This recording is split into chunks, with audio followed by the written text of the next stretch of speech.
Hello, my name is Cedric Taylor, and I was assigned arguably the most prolific serial killer of all time, Gary Ridgway, aka the Green River Killer. He raped and murdered women at a very high rate. He got the nickname the Green River Killer because he dumped his victims in the Green River when he was finished killing them. Let's get in Gary Ridgway by Cedric Taylor. We first start off in 1949. Gary Ridgway was born on February 19th, 1949. Doesn't he look like such a nice guy right here?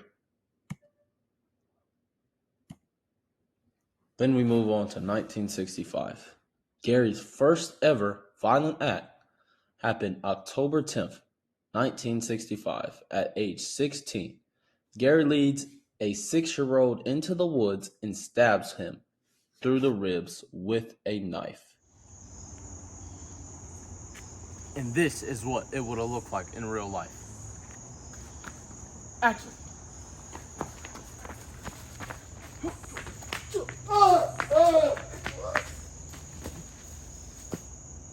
Okay, so now we are on to 1980. Now that is a big jump, but that jump doesn't mean he was just doing nothing for 15 years. He was still out there wreaking havoc. But in 1980, Gary is accused of choking a prostitute on January 21st.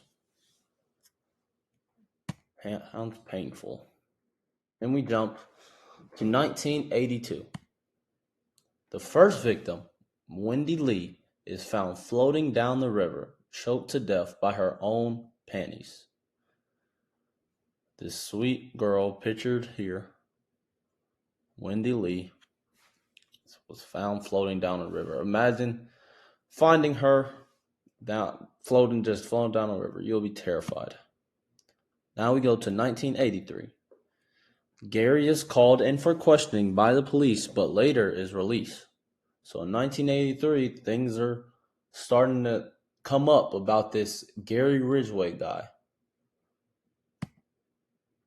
1987, Ridgway finally gave authorities a saliva sample at that point, which may subsequently be used to connect him to the crimes. But because DNA testing at that time was insufficient, Ridgway was able to remain unpunished for more than 10 years. So in 1987, the DNA testing was insufficient. And it remained that way for 10 years. That's crazy. So if the DNA testing was sufficient back then, he would be locked up. Fast forward all the way to 2001. Investigators re-examined evidence from all the years the murderer had been active, using new techniques in forensic testing at their disposal. Ridgway's saliva sample from 1987 was used to compare 3 new victims' DNA profiles with his own. In all instances, there was a match. That means the DNA sample he gave in 1987, they used in their DNA software that's actually sufficient, and he was a match to all 3 new victims. Do the crime, gotta pay the time. Now we go to 2003, and a plea bargain that would spare him the death penalty in return for his confession and information regarding the details of the murders and locations of the bodies. Ridgway entered a guilty plea to 48 charges of aggravated first-degree murder. And this is a quote from Gary Ridgway. "I killed so many women, I have a hard time keeping them straight." That's crazy. This is Gary Ridgway when he was getting locked up and plead to 48 charges of first-degree murder. Doesn't look so happy as the first picture I showed you of him.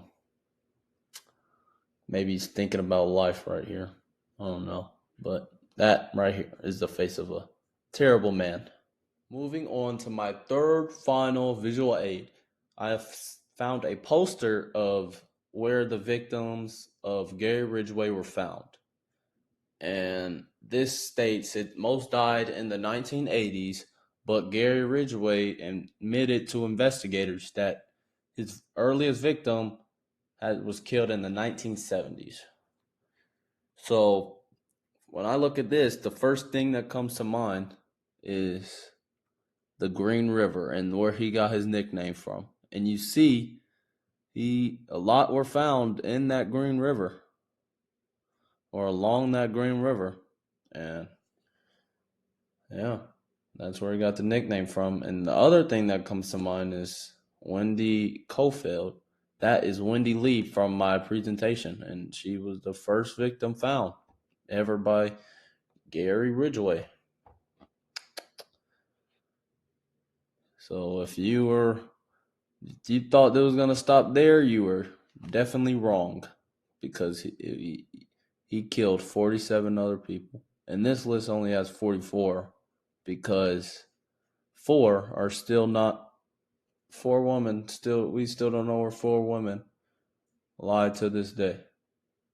So now I see why Gary Ridgway is arguably the most prolific serial killer of all time. Thank you for watching my presentation.